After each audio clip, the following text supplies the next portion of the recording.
Reka nongere mbasuzire mbaye ikaze mbifuriza amahoro y'Imana ahantu hose muherereye. Reka twizire ko mumeze neza cyane. Niba ari mu gitondo twize ko uyu munsi buze kukubera mwiza, niba ni mugoroba kandi nizeye ko uri buze kugira ijoro ryiza. Iyi ni Impemburo TV, ni gihe cyawe cyo guhembuka kandi no gahembura abandi. Uyu munsi turi kumwe n'umukanguzi TV, ngiye nitwa Vitali. Imbere yacu turi kumwe na Anict. Turabasuhuza cyane. Amen. Yesu ashimwe. Yesu Kristo ahabwe icyubahiro. Twishimiye kongera kubabona. Amen. Kandi reka tuvuge ngo murasa neza. Imana ishimwe. Asante. Yes, nkuko mumenyereye Yesu bwa mbere Anict mubonye haba ku Impemburo TV cyangwa ku Mukanguzi TV. Uyu munsi rero twagarutse kugira ngo tuganire, agire byinshi adusobanurira. Reka mbere ko dutangira ikiganiro cyacu tubinginge mubanze mudusengera Imana. Mana data wa twese uri mu ijuru, izina ryawe nirihabwe icyubahiro. Niwe Mana umuremyi wa byose, niyo mpamvu tugushimiye amahoro ari mu mitima y'abakwizera.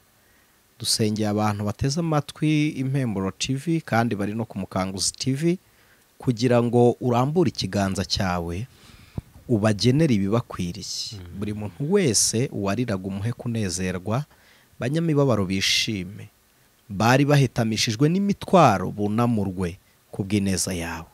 Bana natwe kandi uhumugisha buri muntu wese ukurikiye umwanya w'ijambo ryawe, ni kubwa Kristo Yesu tubisenze twizeye. Amen. Amen. Imana ishimwe. Amakuru kimwe mumeze muti?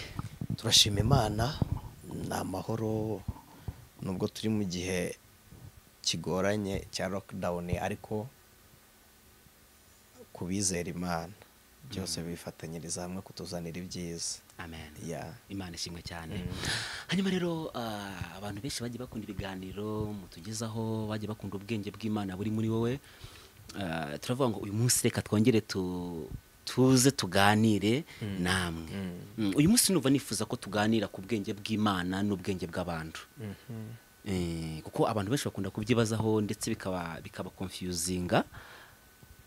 Bamwe ntibumva ahantu ubwenge bw'abantu buri, bagatekereza ko ubwenge abantu bose bafite babuhawe n'Imana. Yes, ndagira ngo dutandukanyirize uyu munsi ubwenge bw'Imana n'ubwenge bw'abantu. Imana ishimwe. Bwa mbere abaduteza amatwi barabizi ko Imana atari umuntu. Imana si umuntu. Icyo ni kimwe bakimenye. Niba atari umuntu ntitekereza nk'abantu, ntigambirira nk'abantu, kandi ntikora nk'abantu. Yego. Ko yarabivuze muri Yesaya 58 je pense, yaravuze ngo nkuko ijuru risumba isi, niko inzira zanjye zisumba izanyu, n'ibyo nibwira bisumba kuri ibyo mwibwira. Icyo ni icyambere, ko ubwenge bw'umuntu n'ubw'Imana ntibwaringanira, ariko bwombi bubaye ubwenge n'ubw'umuntu afite bwaba bukomoka ku Mana. Ubundi hari ubumenyi bwigwa mu ishuri. Yego. Hari n'ubwenge mvukanwa, hakaba n'ubwenge bw'Imana. Ubwenge mvukanwa ni igihe umuntu avutse ari normal, ari umuntu wuzuye, utangiritse mu mitekerereze ya muntu. Ko hari igihe umuntu akavuka atuzuye, tubyite gutyo, ubwenge budakora neza. Hakaba rero no kuvukana ubwenge bukora neza bwa muntu, ariko nabwo ni impano itangwa n'Imana. Noneho hakaba n'ubwenge bw'Imana ubwabwo. Ubwenge bw'Imana hano butandukanira n'ubw'umuntu. Ubwenge bw'Imana buraboneye, ntibukora ikibi, ni ubw'amahoro. Hanyuma ubwenge bw'umuntu reka tubusome muri Bibiliya.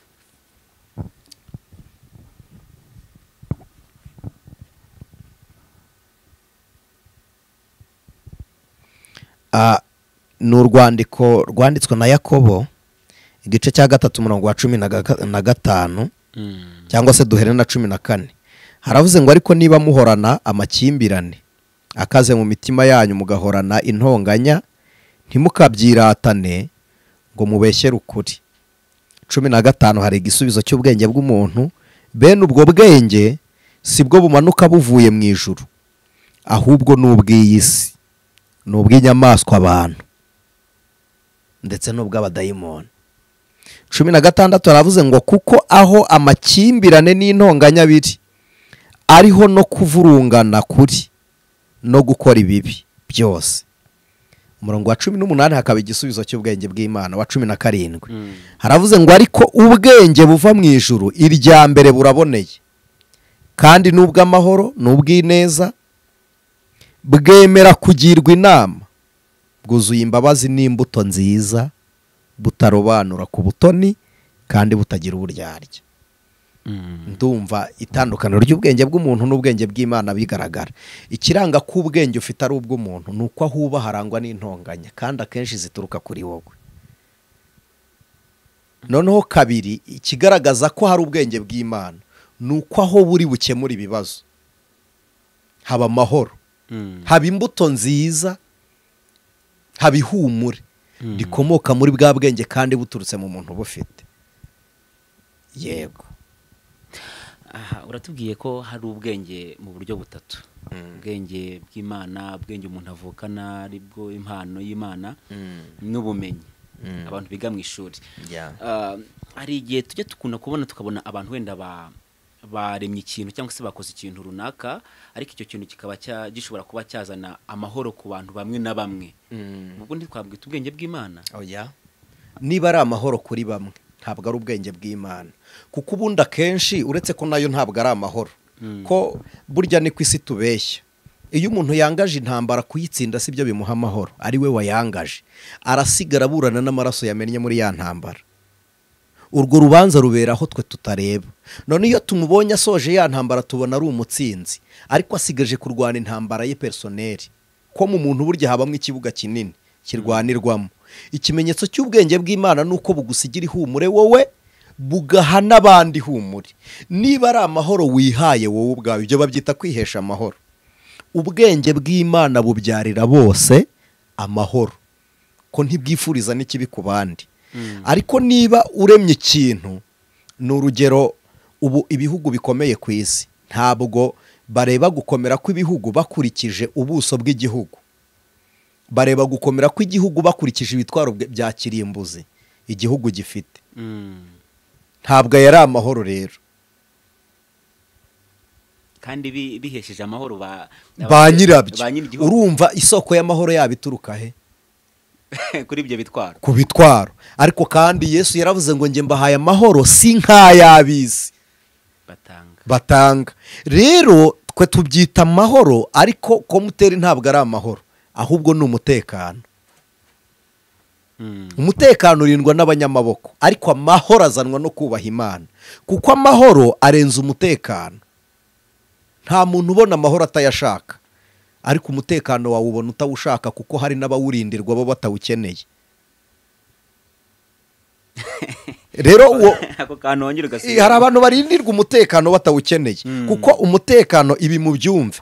Igihugu, iterambere ry'igihugu rituruka ku miyoborere myiza yacyo, hanyuma rikazanwa n'umusoro n'umutungo kamere w'igihugu. Ariko umutekano w'igihugu wo ugurwa amaraso. Hari amaraso abiri agomba kumeneka, byanze bikunze. Amaraso y'abitangira igihugu agomba kumeneka kugira ngo igihugu kibone amahoro. Kabiri, n'amaraso y'abashaka guhungabanya umutekano nayo agomba kuboneka kugira ngo wa mutekano ubeho. Oringa te, ibyo nuko byubatse. Mwabyanga mwabyemera, hameneka amaraso y'intwari cyangwa abashaka kuzana ubugwari ngo basibe ibigwi by'intwari. Urumva, niba hari abameneka badashaka umutekano, guhungabanya umutekano, bivuze ko hari udafite uburyo yahungabanya umutekano, kuko adafite imbaraga zarwanya bamwe barishinzwe umutekano. Ariko nawe umutekano uramugeraho nubwo atawushaka. Ariko amahoro ntawe uyabona atayashaka, kandi uyabujije abandi ayabura kubarusha. Wanyemerera ngasoma ijambo riri mu gitabo cy'umuhanuzi Yesaya, ukumva icyo ijambo ry'Imana ryavuze kuri ibi. 3:3 Yesaya umurongo wa mbere, haravuga ngo uzabona ishyano wowe unyaga kandi utanyazwe, uriganya kandi utariganyijwe. Numara kunyaga uzahera kunyagwe, kandi numara kuriganya bazahera ko bakuriganya. Mu isi uragenda ugafata ibyo abadashoboye ukagira ngo niko gushobora kwawe. uburiganyijwe wowe wa nyawe, haba haje wowe upfuye muri wowe. Niyo mpamvu ukora ibipfuye ukanezezwa no kwica iby'abandi, kuko kuriganwa kwa mbere ni ugutwarwa ubutware. Uyu munsi nta bantu kugira ngo babone ni bake, ni nka 2% bashobora kuba bayobora isi batayobowe nayo. Aho kugira ngo abantu babe mu isi yarimutse, ubiri mu bantu. Ubutware bwacu rero ni uko twe tuba mu isi tukayiyoboza ibiturimo, dukomora kuri Kristo. Ariko imbaraga z'isi ari naho tubera imbata yazo, ni uko isi yimuka ikaba muri twe ikatuyobora. Kandi uzarebe ikiri mu muntu kiyobora ibyo arimo, kandi ubuyobozi bw'umuntu bugaragarira aho ari. Kugira ngo uyobore imodoka ni ukuyijyamo, no kuyobora indege ni ukuyijyamo. Kabone n'izi jeti zidatwarwa n'abantu, harimo akuma kari gakominikana, kari konekite na mashini uri kuyiyoboraho. Nta kintu uyobora utakirimo. Ikikurimo rero kigira imbaraga kuruta ibyo urimo. Yego. Umunezero ari nayo mahoro, ntabwo kuvuga ngo uraha abantu amahoro, ntushobora kuyabaho utayafite. Utanga icyo ufite. Imana ishimwe. Gutanga icyo ufite rero, ayo mahoro aturuka kuri Kristo gusa, ari naryo tandukaniro ry'ubwenge bw'Imana n'ubwenge bw'abantu. Ubwenge bw'abantu mu mbaraga zabo babona umutekano, ubwenge bw'Imana hakabonekamo amahoro. Umutekano rero kugira ngo uboneke ni uko tugwiza intwaro, ariko kugira ngo amahoro aboneke ni uko tugwiza ubwiyunge no kubana neza n'Imana, yaba n'Imana yaba n'abantu. Yego. Hari ijambo rivuga muri Bibiliya avuga ngo abafite bazongererwa, ariko abadafite bazanyarwa. Nuko ni mu gihe cy'abantu, ntabwo ari ihame ry'Imana nubwo ryavuzwe na Kristo. Nacyo ni ikimenyetso cy'imperuka. Ni uko abafite bazanyaga, abadafite ngo bongererwe. Ntabwo ari ryo hame. None se umuntu aramutse agize ubu bwenge akapurika iri jambo Yesu yavuze, tujya tubabona tukabona nk'abantu wenda bari hejuru bayoboye abandi, aho kugira bamwe bari hasi n'utwo bari bafite natwo bakadutwara. Ntabwo ari ukwapurika ibyo Yesu yavuze. Ubuhanuzi Yesu yigeze yagera hejuru mu gihe wa Yerusalemu awureba, aravuga ngo yaba waruzi igihe cyawe cyo kugendererwa, aravuga ngo ukamenya ko nta buye rizasigara rigeretse ku rindi. Ntabwo amagambo yose Yesu avuze tuyategereza ngo asohore. Hari n'ibyo atubwira ngo tubisengere bikurweho, kandi byose avuze si we ubisohoza. Iyo atubwiye amakuba ntabwo ari we uyasohoza. Aba atubwiye ngo tumenye ko amakuba ahari, twisunge Kristo dusenga aveho. Mutagira ngo iryo jambo risohozwa na Kristo. Kuvuga ngo abafite bazongererwa, abadafite bazanyagwa, cyari ikimenyetso cy'imyitwarire y'ishusho y'isi ya none. Bisobanuye ko nyine abafite none bazanyaga abadafite. Kandi nimureba nicyo bita iterambere. Iterambere ni ukwimura abadashoboye, aho kubafasha gushoborera aho batari bashoboreye, tukabatwara gutura ahandi. Kandi nyamara iterambere nyaterambere ni igihe wa wundi udashoboye wamwigishije uburyo bwo kubona ubushobozi, agashoborera hamwe atarashoboreye, akaba ariho ashyira igikorwa cyitwa iterambere. Ariko uyu munsi dufata abadashoboye tukabatwara kure y'abashoboye. Kuvuga ngo ufite azongererwa, nureba imbaraga z'isi uyu munsi, imbaraga z'umuntu ukomeye ni umunyantege nkeya, niwe uruhira abakomeye. Abakomeye ntibaruhira aboroheje. Byarasohoye. Ariko ntibisobanuye ngo abe ariko bigenda. N'ufite azanyagwa, udafite azanyagwa, ufite yongerero. Noneho nimureba ibyo Yesu yaravuze ngo bamuririra yikoreye umusaraba, yarababwiye ngo mwirire n'urubyaro rwanyu. Ko ibikoba bikoze igiti kibisi, icyumye bazakigenza bate? Ntabwo bivuze ngo twitange bikorwa cyangwa tujye kunyaga ngo twapuritse ijambo Yesu yavuze. Oya, ahubwo yarari gushyiraho ishusho. None se abantu bajyaho birarire bikakaze ngo nuko Pawulo yavuze ngo mu gihe cy'imperuka niko bazitwara. Oya. Urakoze cyane. Aha. Muri iyi minsi, si muri iyi minsi gusa, ni minsi yashize tugenda tubona abahanga cyangwa se abascientifique, ugasanga baremye ikintu runaka, cyangwa se tuvuge baremye indwara, bakreye indwara, ariko hanyuma yaho bakoze n'umuti wayo kugira ngo bagende bigarurira imbaraga z'abakiri hasi, reka mbivuge gutyo, bagende barushaho kububaha cyangwa se icyubahiro cyabo bagenda bakiri. Nta nubwo ari n'imbaraga z'abakiri hasi, ahubwo bigarurira imbaraga nyinshi n'abari hejuru yabo. None se ubwo si ubwenge bushobora kubeshaho bano bantu? Twasomye ariko buturuka he bw'inyamaswa abantu ngo ndetse buva ku badayimoni. Bivuze ngo ubu ni ubwenge buva kuri Satani. Exactly. None se tuvuge ko abascientifique bose bashobora gukora ikintu runaka cyangwa se bakavumbura umuti runaka, bose ubwenge bafite buturuka kuri Satani? Icyo wari uvuze urasa n'uwisubiyemo. Ko warumbajije ngo bakora icyorezo runaka, bagakora n'umuti kugira ngo bigarurire imbaraga. Juste bo baracyashaka imbaraga bakura mu bantu. Ariko isezerano ry'abizera Yesu riravuze ngo muzahabwa imbaraga Umwuka Wera n'abamanukira. Izo nizo mbaraga nyambaraga ziva ku Mana. Izindi zose, ikidaturuka ku Mana cyose gituruka ku mubi. Kuvuga ngo icyo bavumbura, ubundi nta muscientifique ujya gushakisha umuti hatari indwara, agomba kuba afite echantier y'icyo ashakira umuti. Ninde wateje icyo kiza? Hanyuma nawe impamvu, intego yo kujya gushaka uwo muti ni iyihe? Kuko ubundi biza byinshi bivukira muri laboratoire. Ibyo byorezo bivukira ku bindi, ko uzasanga indwara ije hakaboneka n'iyindi bisa biri mu ishusho imwe. Umuntu kubera ya echantier afite ararema ashaka umuti akoreremo n'indi ndwara n'umuti ntuboneke, usange ni ubucuruzi. Niko isi igenda imera, kuko umuntu w'isi iteka ryose acuruza amagara y'abandi kugira ngo ayiwe abe mazima. Kugira ngo abantu barye bambura abandi, kugira bambare bambura abandi, kugira ngo babeho abandi barapfa. Ni umurage wabo, niko bimeze, niko abisi bamera. Hanyuma se nubwo ariko abisi bamera kandi natwe turi mu isi, sinzi umugabo umwe yigeze kuvuga ngo umurage w'abantu ni isi batuyemo, bagomba kuyikora neza bakayibamo neza. Ntabwo ari bose ariko turabaraganwa na Kristo. Ku bw'isezerano ryera, niba umurage we ari isi, Imana iwumuheremo umugisha, ariko twebwe umurage wacu ntabwo ari isi, twacinara Yesu. Twe turabaraganwa na Kristo. Yego. Yes.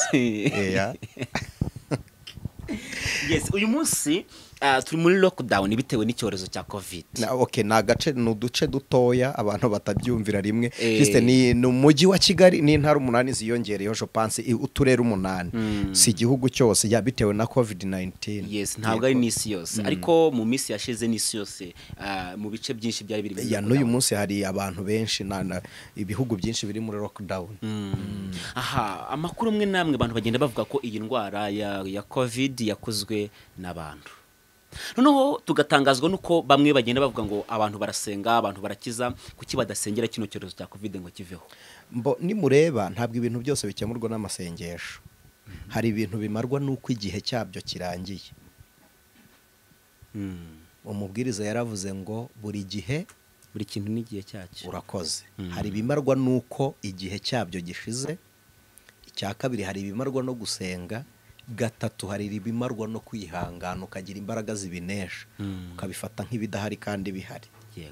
Mbere y'uko musengera ikiza cyangwa icyorezo, tugomba gushaka ubushake bw'Imana muri iki cyorezo, kuko Imana igira ibyigambirira mu biriho byose, kabone niyo yaba atari yo yabikoze, ko nta kiba cyitunguye. Byose bibi bireba, ahubwo ubanza gushakamo umugambi w'Imana, kuko hari uburyo tujya tugira amasengesho y'ubujiji, ugasanga umuntu ari kunyagirwa agasenga ngo Imana imvura ihite, ariko kandi hari n'undi wapfukamye ngo abone imvura imeze imyaka. Wowe uri Imana wakumvira nde? Uri kunyagira cyangwa wakumvira uwuzeza? Niyo nakumvira uzeza imyaka. Juste Imana yo ikorera ibintu inyungu kuruta izacu, kuko we nunyagirwa nturi bupfe. Kubura iby'isi rero kubera covid-19 ntabwo byica ubugingo, icyo ntacyo gitwaye Imana rwose. Kuko nayo yarakiranutse abaho arwaye ibibembe. Yego. Na Daniyeli yabayeho bamushyira mu rwobo rw'intare. Ibi byago ntacyo bitwara Imana, igifite icyo gitwara Imana ni icyangiza ubugingo. Kuvuga ngo kuki abantu batabisengera ngo biveho, abahanuzi basengera ibyorezo batoranwa n'Imana, ntabwo ari amasengesho yibonetse wese. Kandi uyu munsi umuhanuzi mukuru tugira ni Kristo, adutegeka ibyo dukora. Hari ibyo atamaraho muri twebwe rero akaduha imbaraga zibyihanganiramo. Ikibazo rero si abanyamasengesho bataragisengera ngo kiveho, ahubwo ikibazo ni abanyamasengesho bakirimo batakihanganiyemo. icyo kibazo.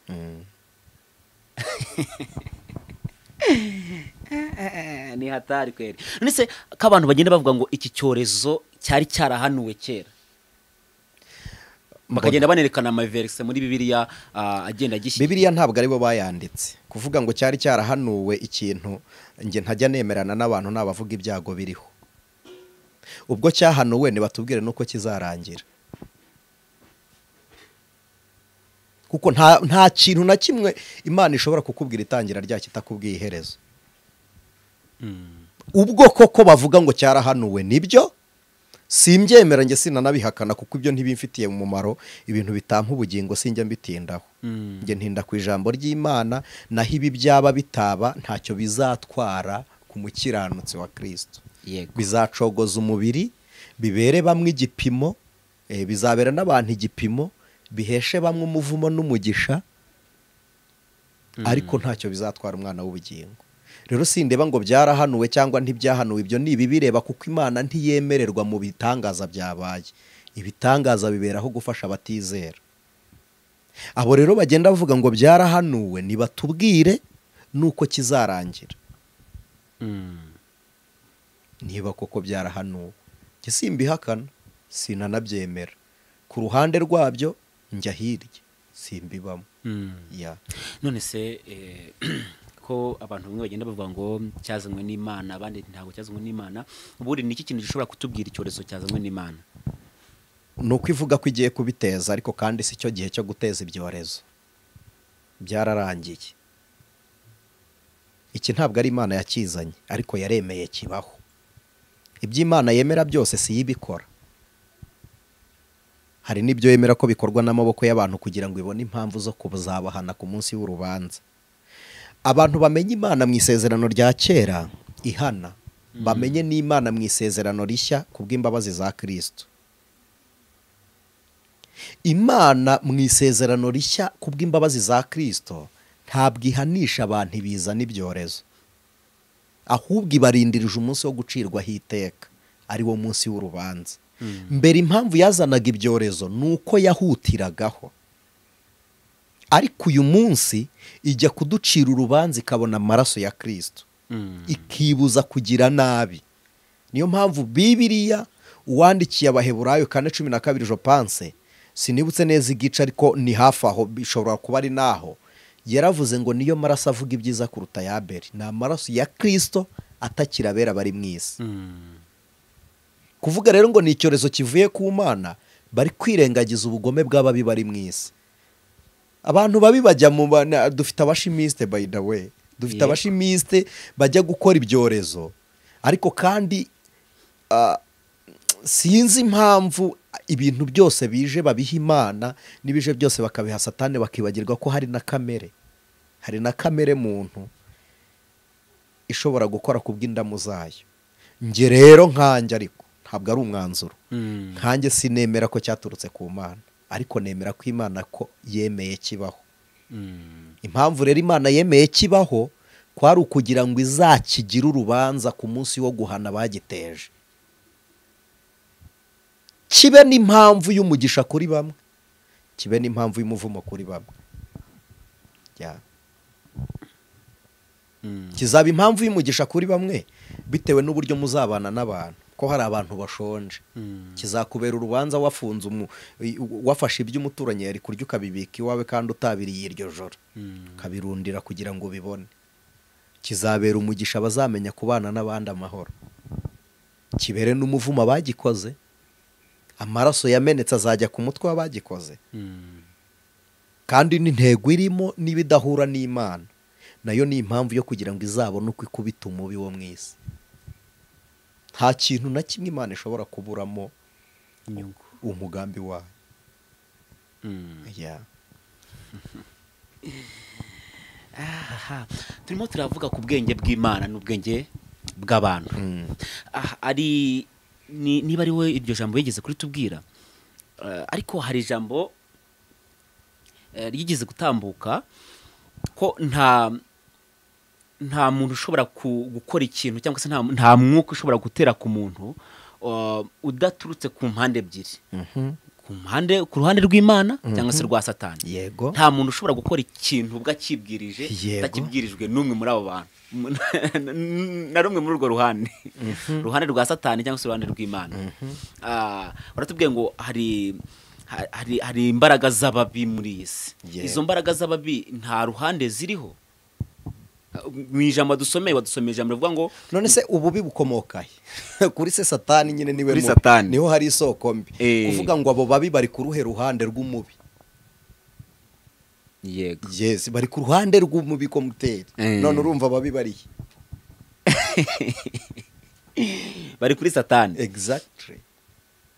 Exactement, umubi ni ku mubi nyine. None se ntari nk'igihe nk'umuntu ashobora nko gukora nk'ikintu wenda abantu benshi bakabona ko ari kibi, ariko ari Imana yatumye agikora cyangwa se yamuteye kugikora kandi ari kibi, abantu babona ko ari kibi ariko Imana igifitemo inyungu. Ntabwo nshaka uko abantu bakibona, shaka ishusho yacyo. Bashobora kukibona ari kibi kandi ari kiza, kubundi nta muntu ukubona bingana n'uko ugaragara. Umuntu akubona bingana na capacité intellectuelle. Umuntu akubona bingana n'uko atekereza afite. Nta muntu uzakubona ukuri. Nuko atekereza nikakubona. Exactly. Yego. Ngewe shaka kumenya icyo akakibona ari kibi kandi ari kiza, cyangwa kikagaragara ari kibi ko muteri n'ubundi ari kibi. Shaka kumenya ishusho ushaka kukigaragazamo. Wenda reka tuvuge nk'iyi COVID. Abantu bose bari kuvuga ko ari mbi cyane ko iri no kwica abantu benshi. Ariko hari abantu batekereza bavuga ati ngo umuntu mu scientifique wayikoze yabitewe n'Imana kuyikora. Yabitewe n'Imana. Kugira ngo Imana igerageze abantu inashungure ngo nakayungiriro. Ntabwo ari by'Imana ishaka, kuko Imana ntigambiriye kugwiza benshi cira urubanza.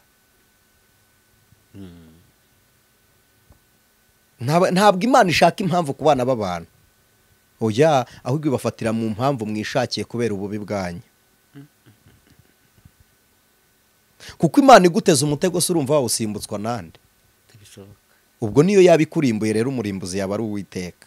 Ntibikabe. Kuvuga ngo abascientifique ngo bashobojwe n'Imana, ni igihe umuntu agutiza igare ukarikoresha umusiga. Bakoresheje ubwenge bahawe n'Imana bahemukira Imana.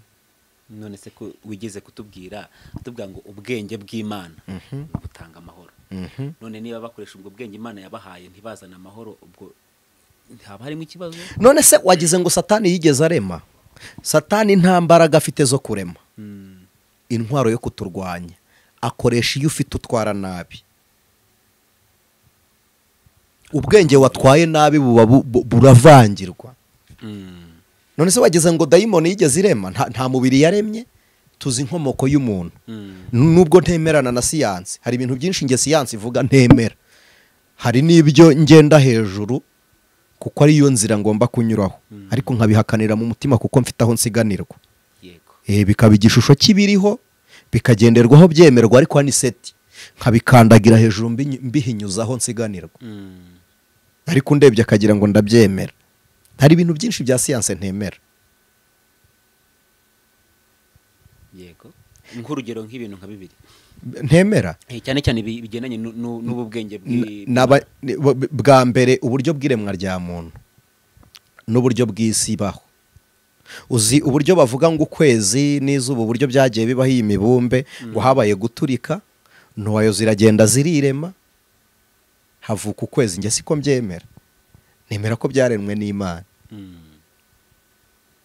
Hari n'ikindi kintu abahanga benshi bemeza ndashobora kwemera, uburyo bw'imiterere y'isi no kugenda kw'izuba, uburyo ngo isi izenguruka izuba. Hari ahantu bibeshyeye gatoya, abantu basoma nibo bazi ibyo binyarwanda, ariko muri geography hari amajoro hari amajoro ajya ahuza iminsi, amanywa n'ijoro, bikaba bitewe ko muzi ko indangagihe yacu ku rwego rw'isi je pense que igendera kuri nani ni mu Bongereza iri uburyo bazengurukije umubumbe bagashyiraho udufresh 24 hagati y'agafresh kamwe n'akandi harimo amasaha harimo isaha imwe. Noneho usoza kamwe gatangirira hamwe, usoza amasaha 28 umunsi urangiye. Iyo ni kalendari ya Geregori. Kwa Julienne hari amasaha 12. Uburyo byemeranyijwe bintera guhakana igihe cya nona. Kalendari ya nona simpite nyemera. Iyo ni indangagihe. Ubwira ibya siyanse ntemera wari uri kubimbaza. Kalendari ya none ishobora kugira iminsi 366 cyangwa se 365. Hari aho bagerera rero bakabara mu cyiswe equinox, ni amajoro ahuye, amanywa n'ijoro bihuye. Yegarandeye kuzi abafite uko babyize, aho babihuriza ni naho bitandukanira nabo mu ntekerezo zabo. Hitureba uburyo siyanse ipfiraho rero mu ndangagihe. Hari amasaha atabarwa mu Cyongereza, akabarwa mu Giswahili, twe mu Kinyarwanda ntari ndangagihe tugira. Saa moya ntago ari Ikinyarwanda, saa 2, saa 3, saa 4, saa 5, saa 6, saa 7, 6, 7 ntabwo ari Ikinyarwanda. Si indangagihe yacu. Twari dufite uko tubara igihe, ariko babivanze bisohorera mu isezerano ry'ubuhanuzi bwaturutse kwa Daniyeli ngo bazigira inama yo guhindura ibihe n'amategeko. Amategeko bakeya amenshi akomeza abakomeye, akarenganya boroheje. Ntabwo ariko nyemera. Narabivuze mu kiganiro natambukije ku mukanguzi, ndi kubaza icyo bita ubwenge ari iki. Ni igihe umuntu yubatse etaje ndende akagira haraza imbwa, akagira inzi imodokari ijyamo, akagira haraza amasahani, reka mvuga ibyoroheje n'ibindi, ariko inyuma ye hari ba homeless, hari abadafite aho kuba. Ni igihe batubwira ngo nimwigire kuri twe kandi wabo hari imirambo y'abapfa bashonje, nyamara bakayora inkunga bajya guha abandi bakanaziduha, bakitwa abahanga. Yego, nabyo njye kubivivura mbyemere se ngo nuko siyansi yabizanye ngo abantu benshi babigenderaho. Okay, niko abantu bavuga, bazi ko ukuri ari icyemerwa na benshi, ariko si cyo gisobanuro cy'ukuri. Ukuri ni ijambo rije nk'uko rigomba kuza. Ukuri ni ukuvuga ikintu nk'uko kiri. Imbwa ni imbwa, ihene ni ihene, ino ntabwo ari urutoki. Ukuri umusatsi si ingohe, ubwanwa si imwemwe, nubwo byose ubyogoshe babishyira hariya bigasa. Nkubwira ibindi byinshi bya siyanse ntemera. Nuko batwigisha uko ejo hazaba hameze, kandi siyanse ntigipima ejo. Abize geography barabizi. Ejo se habaho? Muri siyanse nta hahari. Habaye hahari bahita bizera Imana, kuko ntibemera ibitagaragara. Niba batemera ibitagaragara, kuki bateganyiriza ejo kandi naho hataboneka? Bafata hashize bakahahuza n'ahahari, bahuza amateka bakabona ibibaye ku muntu undi munsi ukurikiye, bagahita bapresiza ko n'ejo bizaza. Iyo bajya kutubwira imvura izagwa ejo, bayipimira ku kirere cya none. Iyo batubwira ubushyuhe bw'ejo, bawupimira ha none. None se kuki basohoka none bakajya ejo, ariko ntibemere ko Imana ihari kandi ibyinshi bya siyanse bishingiye ku bidafatika burya. Uzi imbaraga nyinshi siyanse ikoresha ko ari umuyaga. Abize shimi barabizi ko umuyaga ari ubyara amazi. Bazi ko amazi ava mu umwuka uva mu mazi, n'amazi ava mu mwuka. Ibyo barabizi. Ariko batwigisha kwirengagiza Imana ngo ntiboneka. Nose niba Imana itaboneka, igihe ni iki? Kiraboneka? Igihe gifite ishusho mu ishusho y'uruziga. Si byose si zero. yego. uko urushinge ruzenguruka bikurikije uko barwestaye, ruva hamwe rukagera ahandi ruhuje bakabyita igihe. Ngaho numpa igihe gifata ukimpe, kirafatika. Ariko ndakubwira Imana ukayihakana, ariko njye wambwira igihe nkacyemera. Kubera iki? None mumbwire ngo byose bya siyanse mbyemere guteze gute? Ariko dushobora kwibaza bavuga ngo ubwo bwenge ko babuhawe n'Imana basiyanse. No, ntabwo babuhawe n'Imana. Vita avoka itinze irabora, uko kubora ntabwo ari uko wayitaze, ni ukwangirika kuyiturukaho.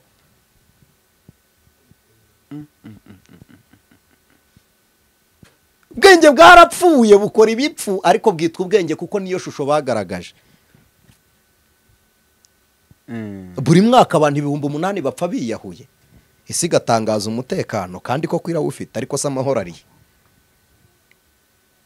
Uza abantu bashonje bicwa n'inzara kandi twarahunitse ibigega tuvuga ngo dufite ibiryo twarya ngo mu myaka 150 igihugu gitunguwe, ariko hakaboneka ababurara. Uteganyiriza imyaka 150 izaza utarengeye abari gupfa none ushingiye kuki? Ibyo n'ubwenge bwa muntu, ntabwo ari ubwenge bw'Imana. Urakoze cyane. Yego. Hanyuma burya buri kintu cyose kigira ikintu cyiza kikagira n'ikintu kibi. Ntabwo ariko mbyemera. Ntabwo Imana muri kamere y'Imana ibyo ntibirimo. Ntabwo birimo. Ubundi kuko turabizera, twe kujya twanzura ibyo abantu batubwiye ngo tubifate ko ariko bibiri. Mu Mana ntiyabamwe bibi. Reka da, byose ni byiza, no kukwica ikwica ikuruhuye bimwe. Nicyo mwita ikibi kuri mwe biterwa naho wakirebeye. Uzarebe iyo uri hejuru y'ikiziba cyangwa y'amazi yamenetse hasi uba ubona ucuramye, ariko iyo ugarutse ukirebera muri side uhagazemo uba ubona uhagaze. Ibintu byose mubireba bitewe na position murimo. Mu position uhagazemo ubona ibibi Imana yakoze mu byiza byayo, ariko yo yakoze ibyiza. Imana ni nziza. Yego. Ntabwo guteze. Nendaga kuvuga iki? Nendaga kuvuga ngo kuri ubu bwenge bw'abantu nta cyiza kiba muri ubu bwenge bw'abantu. Uzi impamvu cyitwa cyiza se? Nuko batubwiye ko ari cyiza, ariko niba atari ubw'Imana ni bubi. Niba nta cyiza cyaturuka ku muntu, muraje muvuge ngo ubumenyi abo kwigishije se ari impuhwe? Uretse ko aya mateka hishwa byari bikenewe, ariko byari gukorwa no mu bundi buryo. Abantu benshi hashize bamenye igifaransa kubera abakoroni badukoronije. Kwigisha abanyarwanda igifaransa muri koroni ntabwo byari impuhwe, kwari ukugira ngo twumve ibyo badutegeka tubashe gukominikana nabo. Yego. Ubumenyi buturuka muri koroni, uyu munsi nibwo bushyizwe imbere. Numvisha umugabo narakavuze kandi karanansekeje. Umugabo yicaye kuri radiyo, ari muri studio ya televiziyo, afite mikoro, yarangiza akavuga ngo ibyo ni ngo gusenga ngo Imana ngo Yesu n'uw'abazungu ngo nimumureke, ko atarasohoka muri studio ya radiyo. Kuki ari kubivugisha mikoro yakozwe n'abazungu? Byose ni by'abazungu ari gukoresha. Kuki yambaye atasubiye kwambara imyenda y'uruhu? Abanyarwanda uko twambaraga turabizi. Uri kwiyogoshesha mashine, mbere bamenaga icupa, kuki atari ryo ugira se, kuki ujya muri salon de coiffure? Urabivuga ukavuga icyongereza ngo nitureke Yesu, waretse n'ururimi rwabo se. Ubu mubikwiriye gutabwa ni Kristo wenyine urimo. Mugumane icyongereza mute Yesu. Tugumane mikrofone. Mugumane mikoro mute Yesu. Asike. Ko mu bwenge bw'abantu havamo ibyiza ushingiye kukiza. Nibamwishakira ndamu barakube, kuko ibyiza ubundi se tubwirwa n'iki ko ari ibyiza? Ntabwo uza abakoroni b'abanyarwanda yerekaga miruwari yakirebamo agahita ngo utitwara kiriya gihungu n'ubu kijyanye, kubera miruwari ukamusigira miruwari ukamutwara umwana. N'uyu munsi impamvu tubibona ko ari byiza nuko ariko batubwiye, ariko ibyiza biri mu kuboko kw'Imana, kandi Imana tuvuga si yo twabwiwe. Ntabwo ari Imana y'inyuguti, ni Imana iri mu buzima bwacu. Ntitubabwira Imana yanditse. Yesu mbabwira si Umwisiraheli, no. reka da nari muri Isiraheli mu Yuda arazangisha impaka arambwira ngo mwe kuvuga amateka y'iwacu nta mwana uzaperereza. Ntabwo nkubwira Yesu kuko yavutse iwanyu, simvuga Yesu w'umwisiraheli wari uw'umwisiraheli n'uw'umubiri yarapfuye, hazutse Kristo ufite ubutware mu ijuru, uwo niwe wazamutse, niwe dutegereje kureba. Yesu kweki Yesu w'umwisiraheli yarabambwe. Yesu w'umwisiraheli wari umubiri, n'umubiri bamana, avuka muri Isiraheli kuko nta kibaho kitagira inkomoko. Yavukiye kwa Mariya umwari w'umuziranenge kugira ngo hamye gukiranuka kw'Imana, kandi impamvu yavukiye muri Isiraheli nicyo gihugu kitari gishoboye mu bari bariho. Imana yashatse abanyantege nkeya kugira ngo abariho igaragariza abanyembaraga, kugira ngo abariho igaragariza imbaraga. Kandi muzarebe ikigaragaza ko imbaraga ziriho, nuko mubona intege nke, mumenye imbaraga mwabonye intege nke, kandi mumenye intege nke ari uko muzi imbaraga. Rero ibi tuvuga ntabwo tubabwira Imana yanditse, reka da tubabwira iri mu buzima bwacu, iyabanye natwe ikaduhindura, idushoboza gutsinda no kuyobora kamere, idushoboza gutegereza. Kandi Imana tubabwira ikorwaho. Imana ikorwaho vita, iragaragara ku ruhande rumwe ntiboneka, ariko ku ruhande rundi iraboneka. Ku bantu batazi Imana, Imana ituye mu ijuru, ariko ku bantu bayizi Imana iba muri twe. Ijuru se ni iki? Imana iri muri twe, nzagendera muri bo, nkorere muri bo, nzaba Imana yabo, baba bahungu bacu twabyawe n'Imana. Muri kwibaza uburyo umwana avuka ngo Imana ntibyara, la ilallah, la ilaha illallah, ntibyara ntinabyarwa. Ayiwe Imana. None se biologiko mu muntu aturuka kuki? Spams ni iki? Ntanga ni iki? Si amazi? Amazi ava mu ki? Si mu mwuka? Utariho wazibona? Tibishoboka. None se ni neno ritoka no kwa Mwenyezi Mungu, ni ijambo rivuye ku Mana, kandi iryo jambo ni umwuka, uwo mwuka wari ubugingo. Biology remera ko umwuka uvamo spams. Yego. Spiritual mukayoberwa ko umwuka uvamo umuntu. Waragize ngo ni ubwenge guteze. Ntabwo Imana tubabwira si inyandiko, si y'Abisiraheli, ni Imana, ni Kristo wavuye mu ijuru nk'impano y'Imana. Imana ishimwe. Amen. Nkihangane kuvuga menshi nyine n'ubwenge bwe. Kwiki ibiriho biva mu bitariho. Ibyo bitariho nibyo bigaragaza ubumana. Niko ijambo ry'Imana rivuga. Riravuga ngo ibiriho bigaragaza ubushobozi bw'Imana kuko n'isi iboneka yavuye mu bitariho. Ariko vita urafata indege ikaguruka mu muyaga mu mwuka. Fizike ntiyemera ko ubusa bubaho, kuko hatwita mu mwuka bahita muri netre. Iyi netre ifite urugero rw'umwuka tuzi izina ryawo. Uzi ko imyuka igira amazina, ntabwo nje kubigisha fizike. Ariko umwuka urapimwa, tukamenya ibiro byawo. Niba hari uburemere bw'ikintu nubwo kidafite ishusho, ariko kirahari. Yego. Utekereje ko indege izaguruka, systeme ya aerodynamique. Utekereje ko ubwato buri bugendere mu mazi ntiburohame, kandi utamakabuye kadafite n'igarama kakagenda. Nyamara bwa bwato butarohama urabukorera ya mabuye menshi arohama, ntarohame. Ubugendere muri hydrodynamique. Ufate za submarine zigendere hasi mu mazi, ubika umwuka abantu bahumeka uwushyiremo, ariko unanirwe guproteje ubugingo ngo utsinde icyaha. Urambwira ngo ku munsi w'Imana uzayibwira ngo nizi imibare naravuraga, nari umuscientifique. Imibare wizinanirwa kuyobora ubugingo, uzi kuyobora ubwato, uzabyitwaza imbere y'Imana? Ese wagize ngo hari ikiriho kidakomoka mu by'Imana yaremye? Inganda zose zikomoka mu miterere y'umuntu, uko umuntu aremye burya nizo shusho y'inganda. Inganda zituruka ku miterere y'umuntu, igifu, ururimi. Aha bize biology barabizi. Aha iyo tuvuga haba harimo akantu gasya kameze nk'ingasire. Inganda nizo kigenda kigira gikorera. Aho uzareba umuziki ku bantu bari aba DJ baba bari kudija umuziki, uzareba ntuze bahuza iba yikaraga igirite. None se mu muntu nako niko gakaraga kugira ngo gatangijwe. Iyo katariho ijwi ry'umuntu rirasakuza rikamera nk'akirangira. Ururimi rudayiveritinga, ruhijwe direction, icyo ushaka kuvuga kiyoborwa n'ururimi. Inganda ziremwa gutyo. Umuziki kuvuga uturuka kugira ngo bareme umuziki waturutse uburyo umutima utera, niho ingoma yaturutse zira za base niho zituruka, n'ikirenge cy'umuntu uko ashingura. Injyana iryoheye amatwi bayikomoye ku miterere y'umuntu.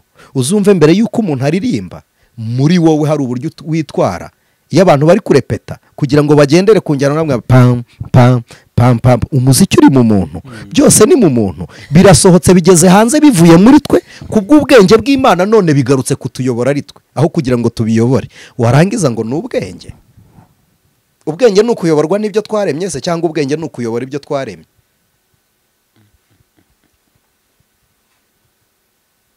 Ubwenge bw'umuntu buyoborwa n'ibyo yakoze, ariko ubwenge bw'Imana buyobora ibyo umuntu arimo. Urakoze cyane. Turimo turasatira umusozo. Turi gusatira umusozo. Asante. Ariko hari ikintu ngira ngo utubwireho. Dukunda kubona abigisha cyangwa se reka tuvuga abapasiteri cyangwa se abavuga butumwa. Erega n'abapastori n'abavuga butumwa nuko ari ukwikakaza no kwiyemera ko pastorali yubatse kuri fondasiyo yitwa evangelization. Yego. Evangelico ni igikize. Nivuga butumwa. Pasiteri sakora iki? Avuga butumwa. Nuko ari titre zituma dusumba icyo turi cyo. Tukibagirwa ko ushaka kuba mukuru abanza kuba muto hanyuma y'abandi. Ariko pasiteri nawe n'umuvuga butumwa. Yego. Ya. Ukana bakosoge ku bantu badukurikiye. Yes. Hanyuma ni gute dushobora kubona ubwenge bw'abantu muri iri vuga butumwa ry'abarikora? Ahubwo ni gute wowe wakurikira ushaka ubwenge bw'umuntu urabushakira iki? Mbere yo kuvuga ngo ni gute nabumenya bukumarira iki? Ko nabwo ari ukumenya ibyo bitafite umumaro. Kuko impamvu hari ukuntu bayobora abantu nabi bigatuma bamenya Imana nabi. Ubwirwa n'iki ko bakuyoboye nabi? Ubundi Imana ibonerwa muri indi. Icyitegererezo cyo kwizera ni Kristo. Umuntu wakubeshye mu nzira ijya mu ijuru nta kosa agira kuri wowe. Ikosa afite kuri wowe niwe wamwemereye ukabika ikinyoma cye. Kristo arahari. Nkunda kubivuga Vitali, we are doors, ntabwo turi abagaragu munsi y'ukuboko kw'abatuyoboye. Abatuyoboye batuyobora kuko basenga Imana twizera, ntibatuyobora kuko twabayobotse. Niba warayobotse pasiteri n'ibyo avuga byose bizagutwara, ariko niba kuyobora buri muntu wese akwiriye umuyobozi. Niho nubahira abakozi b'Imana bari hejuru mu rwego runaka bitewe na doctrine z'idini. Ariko ntibisobanuye ngo ibyo bavuze tubigenzuza ubwenge dushaka kumenya ubwenge bwabo. Niba tuyobotse Kristo dukwiriye kumusenga pasiteri ahari atanahari, tukayoborwa n'Umwuka Wera.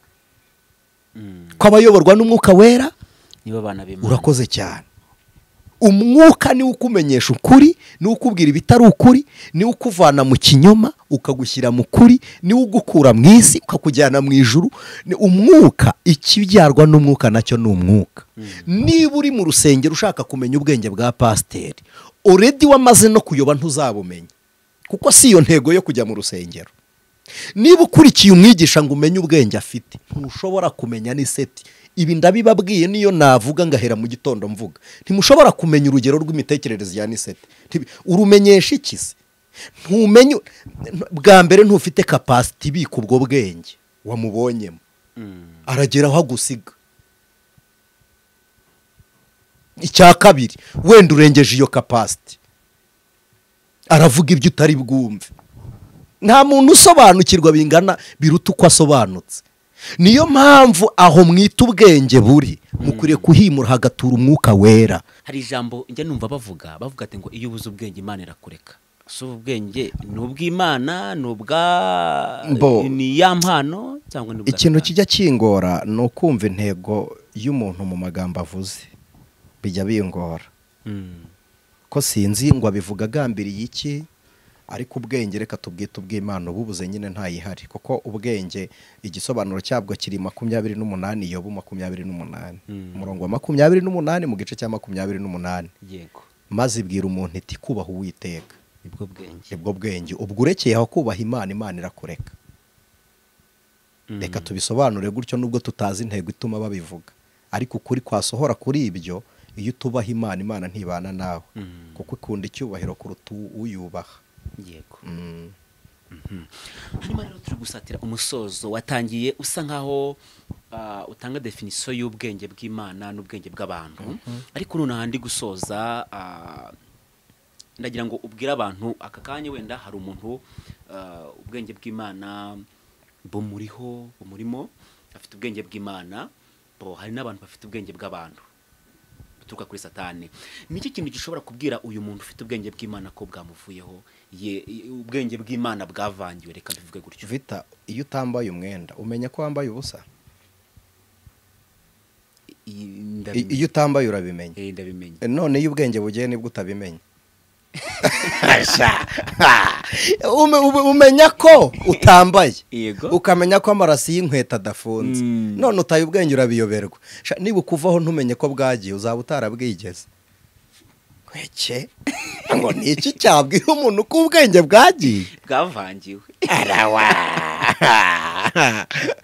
Kuki se umenya ko ushonje? Kubera nyine mba numva ibiryo bigusohokamo bireba. Ntabwo uryamuriye ukabyuka utigeze ujya no mu bwiherero, ukabyuka ushonje. Kuki umenya ko ufite inzara? Ariko ntabibabwiye, umenya kuyobora imodokari ku rugero rw'ibyapa ukabireba ukavuga ngo iki bagishyizeho. Ariko ubwenge nibwo reka ni ukwiyobagiza. Murakoze. Ubibwirwa nuko budahari nyine. Ikintu cyatuma umenya ko ubwenge budahari nuko buba budahari. Urakoze. Hanyuma uyu mwanya nk'uko ubivuze, hari umuntu ushobora kuba agiye yabisobanukirwa aka kanya cyane, nk'uko watangiye ubivuga ko ahantu ubwenge bw'Imana buri haboneka amahoro. Amen. Hari umuntu aka kanya ushobora gusanga icyo yitaga ko afite ubwenge bw'Imana cyangwa se afite ubwenge nta mahoro atanga ahari. Reka iki tugisobanure. Abakugiriye nabi ntabwo bazatuma uhanwa imbere y'Imana. Ikizagutera guhanwa nabo wowe wagiriye nabi. Nta bantu badufite ideni ngo baduhe amahoro, ariko twe turifite abantu ngo tuyatange. Gutanga amahoro ni umwenda tubereyemo abandi, ariko kuyahabwa si umwenda abantu badufitiye. Yego. Nufata icyemezo cy'uko ugomba guha abantu amahoro, amahoro ni imbuto utera ikamera ukayisarura mu bo wayahaye. Uzabona amahoro ari uko wayatanze.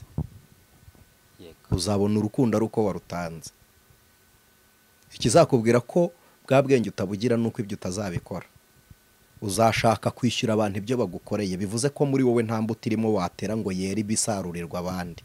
Ubwo urashaka gusarura ibyo abandi bateye. Kandi mu isi umukiranutsi ntariho ngo agubwe neza, ahubwo ariho ngo atere abandi kugubwa neza. Niyo shusho y'ubwenge bw'Imana. Imana ishimwe cyane.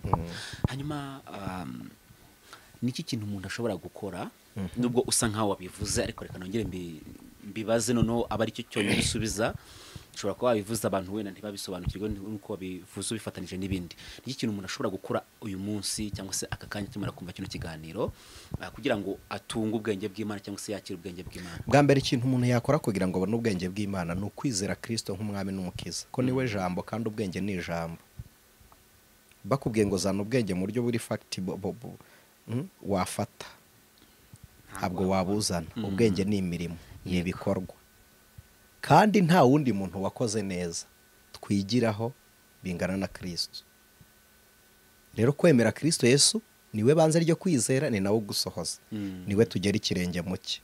Kumwizera ubwabyo ni ukwakira ubwenge bw'Imana, ko ijambo ni ubwenge ubwabyo.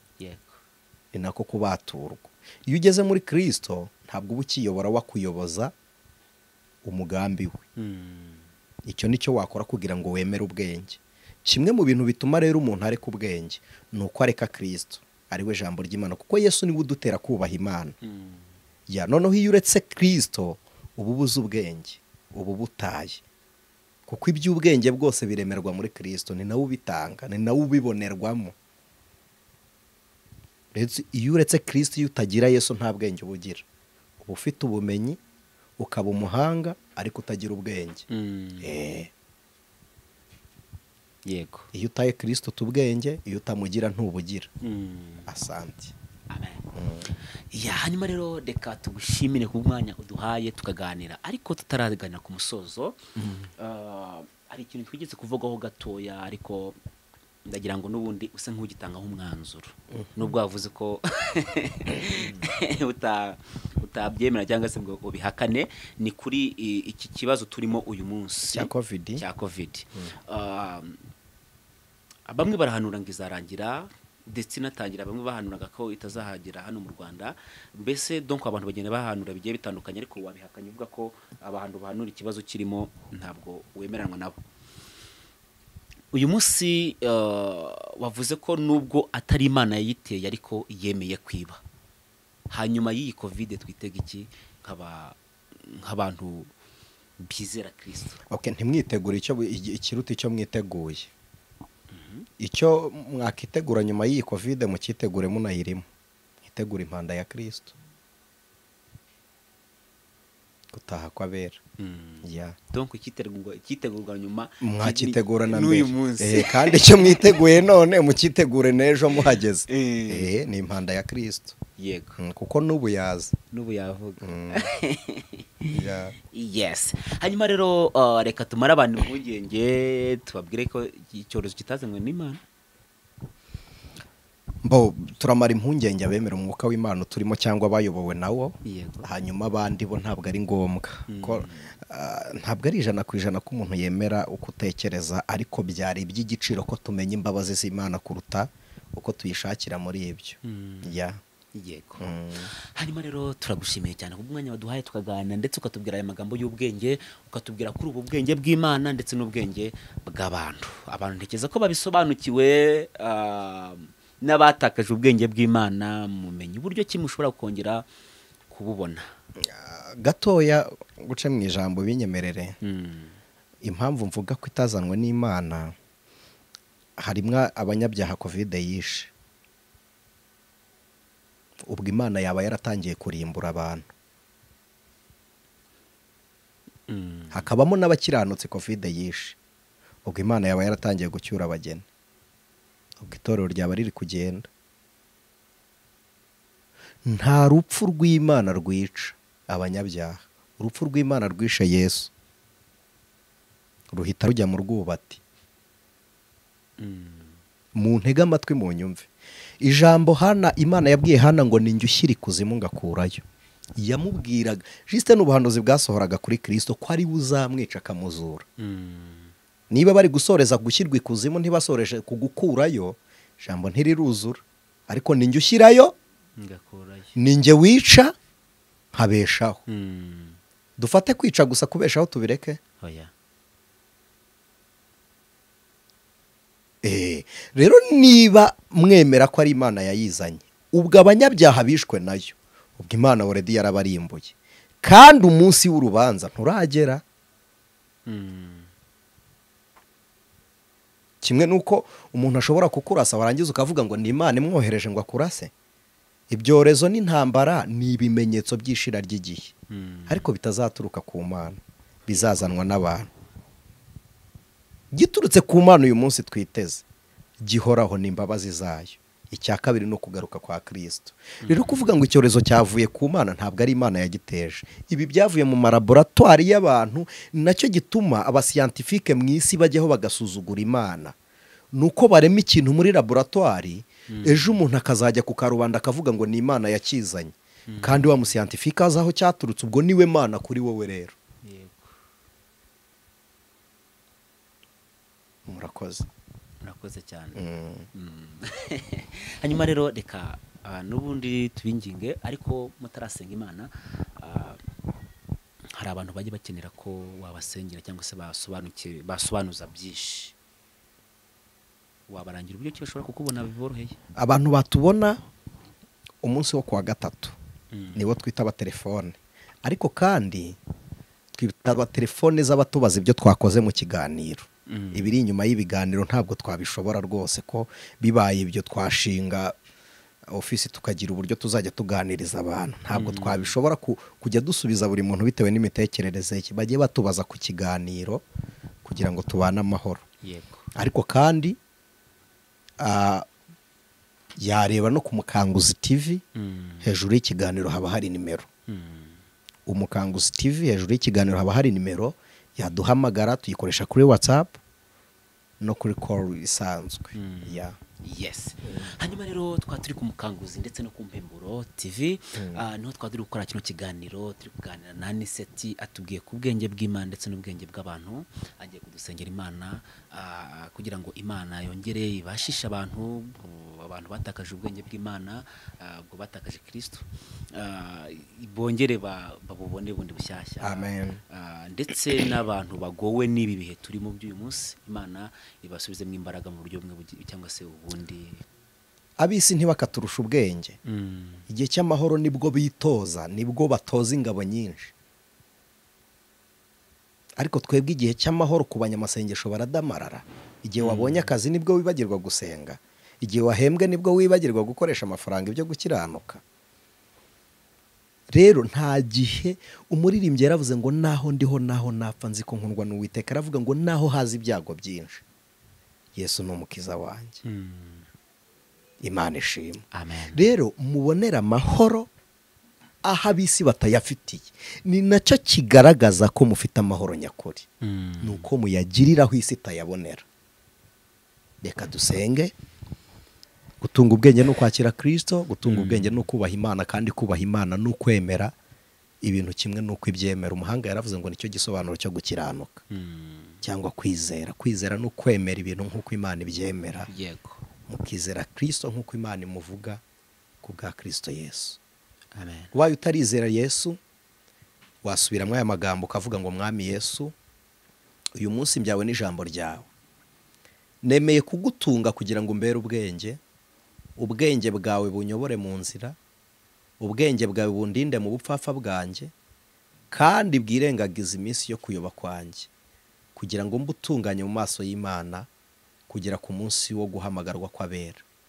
Izina ryanjye risibe mu gitabo cy'ubugingo, izina ryanjye risibwe mu gitabo cyo kurimbuka, ryandikurwe mu gitabo cy'ubugingo ku bwa Kristo Yesu. Amen. Reka dusenge.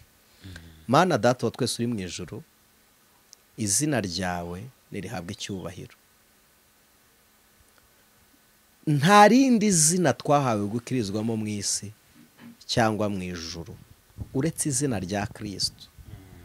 Iryo niryo dusenze, niryo zina twizera, kugira ngo Mwami, umuntu wese wari ukurikiye impemburo, wari uri ku Mukanguzi, banezerwe, bahembure, bakangure, numara kubakangura ubahembure, kugira ngo ineza yawe igaragare.